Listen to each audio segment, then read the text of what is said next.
मनोहर की आगरा में जूतों की एक होलसेल दुकान है जहां हर तरह के जूते मिलते हैं।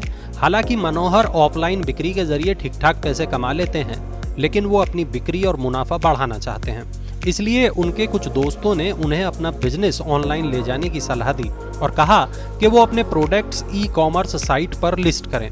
लेकिन मनोहर अपना बिजनेस ऑनलाइन ले जाने की बात को लेकर पूरी तरह आश्वस्त नहीं है, क्योंकि उन्हें लगता है कि ई-कॉमर्स साइट्स आकर्षक डिस्काउंट वगैरह देकर केवल कुछ ही टॉप ब्रांड को तरजीह देते हैं।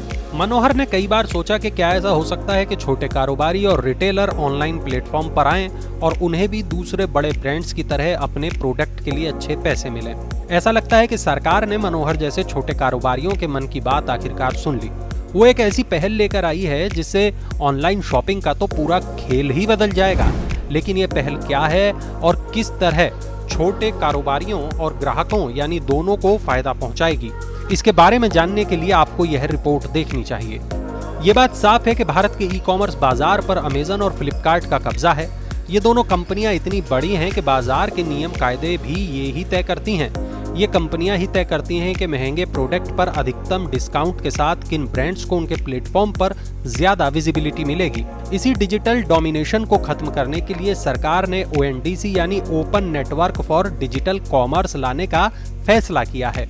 इसका मकसद इलेक्ट्रॉनिक नेटवर्क के जरिए वस्तुओं और सेवाओं के लेन देन और खरीद फरोख्त के लिए एक ओपन प्लेटफॉर्म तैयार करना है। ये एक ऐसा प्लेटफॉर्म होगा जिसका इस्तेमाल छोटे बड़े सभी कारोबारी कर पाएंगे। ONDC या open network for digital commerce एक ओपन सोर्स नेटवर्क है जहां स्थानीय और छोटे कारोबारियों को एक नेटवर्क इनेबल्ड एप्लीकेशन मिलता है। इससे होगा ये कि छोटे ट्रेडर्स और दुकानदार ग्रोसरी, फूड ऑर्डर और डिलीवरी, होटल बुकिंग और ट्रैवल समेत तमाम कारोबारों में अपनी पहुंच बढ़ा पाएंगे, यानी ज्यादा लोगों तक पहुंच पाएंगे। इस साल 29 अप्रैल को पायलट मोड में ONDC की शुरुआत भी हो चुकी है और 5 शहरों बेंगलुरु, नई दिल्ली, भोपाल, शिलोंग और कोयम्बटूर में इसकी टेस्टिंग चल रही है। इस पायलट में करीब 150 रिटेलर हिस्सा ले रहे हैं। अब समझते हैं कि ONDC काम कैसे करता है। ये प्लेटफॉर्म मूल रूप से 2 छोर पर काम करता है। इसके एक छोर पर सेलर यानी विक्रेता है और दूसरे छोर पर बायर यानी खरीदार। एक तरफ सेलर साइट को गोफ्रूगल और डिजिट जैसी कंपनियां होस्ट करती हैं, तो दूसरी तरफ Paytm buyer side interface host करती हैं। वहीं ONDC इन इंटरफेस के बीच में होता है। इसे एक उदाहरण से समझते हैं। इस समय अगर कोई बायर कोई हेडफोन खरीदना चाहता है तो वो सबसे सस्ती डील पाने के लिए अलग अलग ई-कॉमर्स ऐप्स या साइट्स पर सर्च करेगा।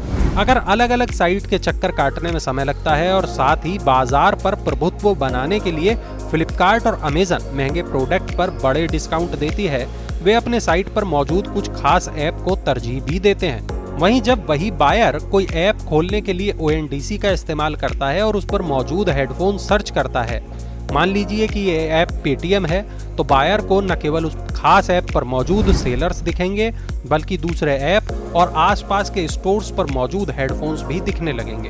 इसके अलावा ONDC पर आपको इंटरऑपरेटिबिलिटी की भी सुविधा मिलती है, मतलब एक ऐप से सामान ऑर्डर करें और दूसरा ऐप उसे डिलीवर करे। मिसाल के तौर पर आप कोई फूड ऑर्डर करना चाह रहे हैं, लेकिन ज़ोमैटो या स्विगी पर उसका डिलीवरी चार्ज ज़्यादा दिखा रहा है या दूरी होने की वजह से एक्स्ट्रा डिलीवरी चार्ज लग रहा है। ऐसे में आप ज़ोमैटो या स्विगी से खाना ऑर्डर कर सकते हैं और उसे डिलीवरी डुंजो जैसा कोई डिलीवरी ऐप या कोई और ऐप करेगा, या फिर रेस्टोरेंट आपको सीधे भी खाना डिलीवर कर सकता है। ONDC केवल इलेक्ट्रॉनिक्स, फूड और कपड़ों तक सीमित नहीं है, बल्कि इसमें ग्रोसरी, सब्जियां और फल भी शामिल हैं। इसका मतलब है कि किराना स्टोर्स भी ONDC नेटवर्क का हिस्सा हो सकते हैं। एक बड़े घटनाक्रम में हाल ही में दिग्गज अमेरिकी टेक्नोलॉजी कंपनी माइक्रोसॉफ्ट ने ONDC से जुड़ने का फैसला किया है। माइक्रोसॉफ्ट एक शॉपिंग ऐप लॉन्च कर रही है और इसका मतलब है कि छोटे रिटेलर्स और कारोबारी उन एडवांस्ड टेक्नोलॉजीज का लाभ उठा पाएंगे जिनका इस्तेमाल इस समय अमेजन और फ्लिपकार्ट जैसी बड़ी कंपनियां ही कर रही हैं। यही वजह है कि ONDC को ई-कॉमर्स का UPI माना जा रहा है। लेकिन अब ये देखना दिलचस्प होगा कि ONDC के इस इकोसिस्टम में फिनटेक कंपनियां क्या भूमिका निभाती हैं। बहरहाल जो भी हो, एक बात तो तय है कि भारत में ई-कॉमर्स की दुनिया अब पहले जैसी नहीं रहेगी।